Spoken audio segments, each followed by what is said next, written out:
তুমি নিজে ভাবা আজিলৈকে তুমি কাৰোবাক এনেকুৱাকৈ কোৱা শুনিছা নেকি মোৰ ঘৰৰ ছোৱালীজনী বা মোৰ ঘৰৰ বোৱাৰীজনী মই মা দুৰ্গাৰ নিচিনা বিচাৰিছোঁ মা কালীৰ নিচিনা বিচাৰিছোঁ কোনোবাই কোৱা শুনিছা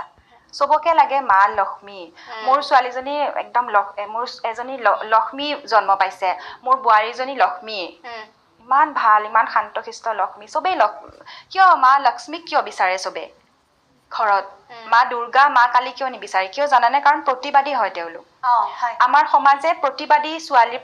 প্ৰতিবাদী নাৰীক কেতিয়াও নিবিচাৰে সদায় বিচাৰে শান্তশিষ্ট মা লক্ষ্মী শান্ত হয় পইচা আছে তো মা লক্ষ্মী চবেই বিচাৰে মা দুৰ্গাক কিন্তু পূজা কৰে ন পূজা কৰে কিন্তু মা দুৰ্গাক মই কোৱা শুনাই নাই বুলি ক'লেও ভুল নহয় নুশুনো ন আচৰিত লাগে ভাবিলে এজনী লক্ষ্মীৰ নিচিনা ছোৱালী জন্ম পাইছে মোৰ বোৱাৰীজনী লক্ষ্মী বোৱাৰী কাৰণ প্ৰতিবাদ নকৰে কোনেও নকয় মোক মা